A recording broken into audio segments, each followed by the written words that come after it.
Menteri Keuangan Purbaya Yudisadewa menegaskan bahwa pemerintah menolak menggunakan APBN untuk membayar utang kereta cepat Indonesia-China atau WUSH yang menembus 116 triliun rupiah. Purbaya menegaskan tanggung jawab itu sepenuhnya berada di tangan holding BUMN Danantara dan bukan negara. Pertanyaannya, mampukah WUSH yang merupakan proyek strategis nasional ini bertahan tanpa dukungan dari negara? Kita langsung membahasnya bersama Wakil Ketua Komisi 6 DPR RI Nurdin Halid. Pak Nurdin, selamat malam. Selamat malam, Assalamualaikum. Waalaikumsalam warahmatullahi wabarakatuh. Dan ada Direktur Kebijakan Publik Selios Media Wahyudi Askar. Mas Media, selamat malam. Selamat malam. Mas Media, saya ingin ke Mas Media terlebih dahulu ya. Apakah memang proyek BUMN atau konsorsium itu harus bertanggung jawab atas risiko finansialnya sendiri, Mas? Oh, tentu saja tidak ya. Saya mengutip apa yang disampaikan oleh Pak Menteri Keuangan. Jangan sampai kalau untung untuk BUMN, kalau pas susah malah lari ke APBN. Jadi saya kira hari ini kita tahu proyeknya bermasalah. Tentu ketika dialihkan ke APBN, yang rugi lagi-lagi adalah negara, dalam hal ini masyarakat. Yang pasti rakyat tidak sudi proyek yang penuh masalah dibebankan ke APBN. Sejak awal proyek ini memang diklaim tidak akan memakai uang negara. Tapi ketika bermasalah justru dipaksa negara menanggung pembengkakan biaya dan risiko utang. Jadi ini jelas melanggar prinsip keadilan anggaran ya.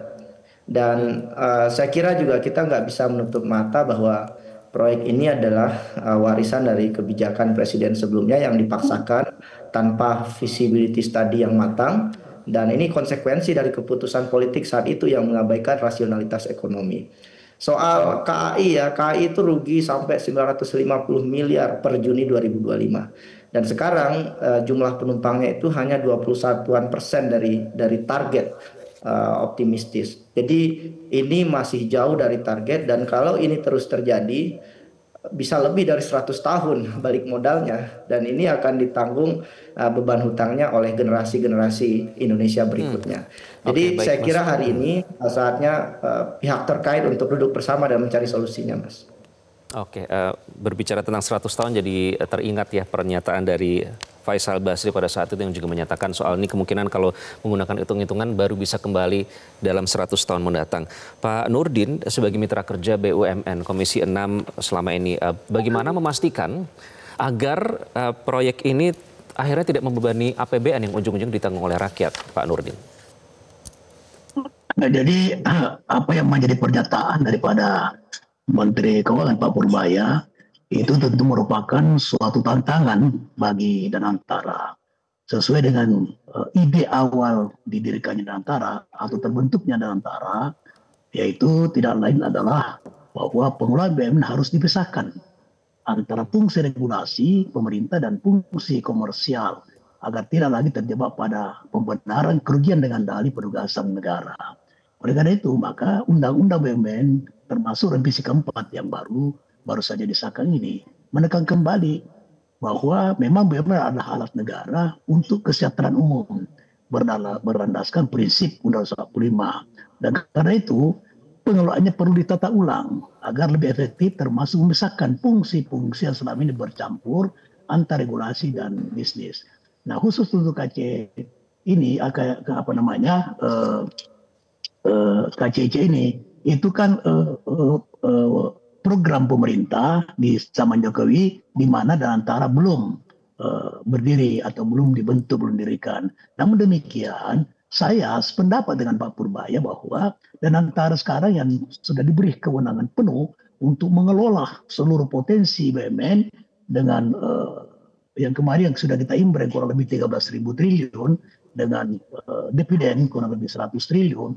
Saya kira dengan kekuatan modal ini itu sudah bisa nanti melakukan langkah-langkah atau terobosan untuk mencari jalan keluar agar supaya penyelesaian utang KCIC maupun keberlanjutan daripada KCIC ini tidak menjadi beban daripada keuangan negara atau tidak menjadi beban daripada APBN. Itulah kemudian kenapa kita mendirikan Danantara melalui revisi undang-undang, dan di mana sekarang bahwa kerugian BUMN, keuntungan BUMN adalah merupakan kerugian dan keuntungan BUMN. bukan lagi kerugian negara seperti undang-undang yang lama. Nah, oleh karena itu, kerugian yang muncul dari pengelolaan BUMN itu tidak boleh lagi menjadi beban negara. Dan saya kira ini akan difikirkan, dicarikan jalan keluar sehingga KCIC ini tetap bisa berlanjut karena ini juga menyangkut harga diri bangsa Indonesia di dunia internasional. Tapi kemudian juga tidak boleh menjadi beban bagi rakyat. Dan antara dibentuk adalah dalam rangka untuk menciptakan pendapatan negara sebesar-besarnya untuk menggapai pertumbuhan yang ditetapkan oleh Presiden 8% secara periodik. Nah, oleh karena itu, dan antara menjadi salah satu ujung tombak negara dalam menggenjot pendapatan negara demi membiayai berbagai program pembangunan dalam rangka mewujudkan visi, misi, cita dari Pak Prabowo. Oke, ini sama dengan yang sudah diungkapkan oleh Pak Menteri Keuangan ya, bahwa Danantara punya manajemen sendiri, kemudian juga dividen tahunan juga yang jumlahnya cukup besar. Nah, Mas Media, seperti yang disebutkan Pak Nurdin tadi, pertanyaannya apakah Danantara saat ini punya kemampuan yang memadai untuk melunasi kewajiban hutang sebesar itu, Mas Media? Setiap tahun dividen yang disetorkan hanya sekitar 80-an triliun. Ini pasti memberatkan Danantara. Dengan segala hormat, saya juga tidak terlalu setuju bahwa ini dibebankan ke Danantara. Karena kalau dibebankan Danantara, BUMN yang harus berkorban adalah BUMN yang profitable. Jadi jalan sekarang adalah jangan membebankan APBN, termasuk juga Danantara yang kita tahu sebagian juga disuntik oleh negara. Pertama, saya kira yang harus dilakukan adalah restrukturisasi total utang kita dengan Cina. Jadi lakukan renegosiasi bunga dan tenor utang kereta cepat ini. Sekarang kan bunganya di kisaran sekitar 3%. Ini berat sekali untuk proyek yang belum jalan. Dan pemerintah bisa melakukan negosiasi itu seperti halnya yang dilakukan oleh Malaysia dengan Cina. Jadi memperpanjang tenor, mengurangi bunga dan tekanan pembayaran tahunan itu bisa diturunkan secara drastis. Kedua yang bisa dilakukan mungkin skema debt for operation. Jadi mungkin sebagian operasional dari kereta cepat itu bisa digeser ke pihak kreditor atau China dalam batas waktu tertentu, tentu dengan mempertimbangkan kemandirian sektor-sektor strategis kita ya. Dan pada saat yang sama mungkin juga harus bagi beban lah gitu ya. Jangan sampai di awal proyek over optimistis, kemudian ketika bermasalah hanya Indonesia yang menanggung. Jadi pemerintah dalam konteks ini kreditor itu juga bisa menanggung misalkan diskon dari tiket sehingga penumpang dari kereta Wus ini tetap bisa naik. Tapi lagi-lagi ini balik lagi ke bagaimana posisi tawar diplomatik kita dalam negosiasi soal utang ini. Menurut hemat saya, pertama, jangan sampai keran APBN dibuka untuk menutupi proyek bermasalah ini. Yang kedua, ketika nanti dibebankan ke Danantara, saya yakin juga ini akan bermasalah juga, justru multiplier efeknya secara negatif juga berat bagi Danantara. Jadi solusi saya pertama renegosiasi utang, kedua audit forensik melibatkan lembaga independen internasional. Apakah ada konflik of interest selama ini dalam proses ini? Ketika ini dilakukan, kita bisa mendorong lembaga arbitrase internasional untuk masuk dan mengusut tuntas persoalan proyek ini. Jadi saya kira ada banyak jalan yang bisa dilakukan, tapi menurut hemat saya dalam konteks publik ya, saya sebagai masyarakat biasa, jangan sampai APBN dibebani oleh dosa kebijakan swasta ya yang dilakukan oleh BUMN pada masa pemerintahan sebelumnya. Dan ini sedang dilaksanakan oleh CEO Danantara Rosan Ruslani yang mengatakan bahwa mereka sedang bernegosiasi dengan pihak China.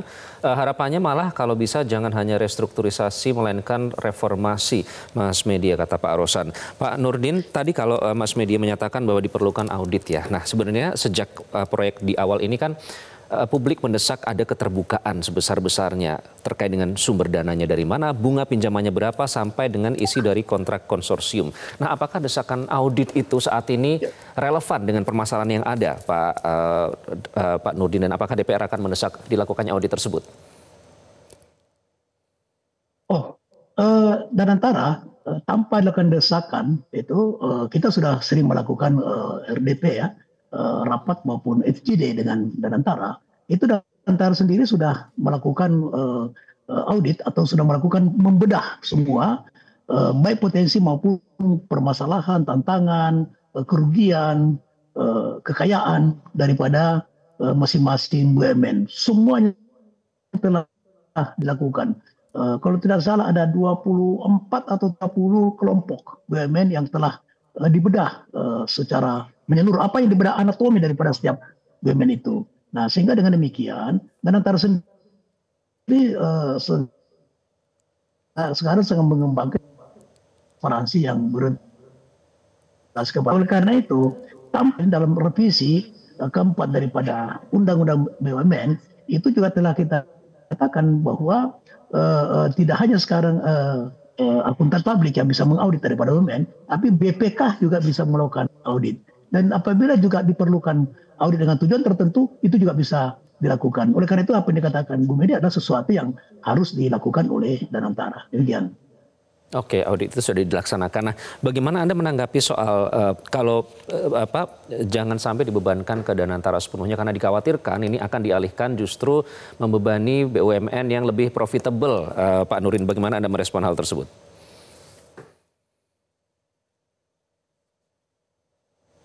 Ya, saya kira memang permasalahan KCIC ini, ini adalah pelajaran yang berharga bagi seluruh BUMN kita, khususnya Danantara nanti ke depan.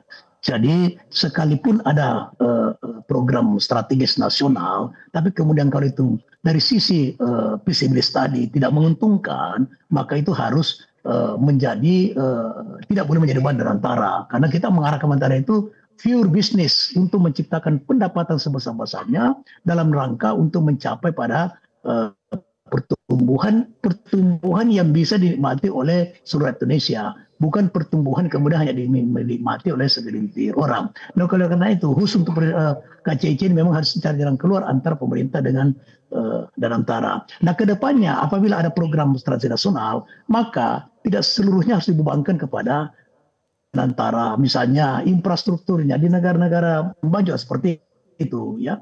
Apabila suatu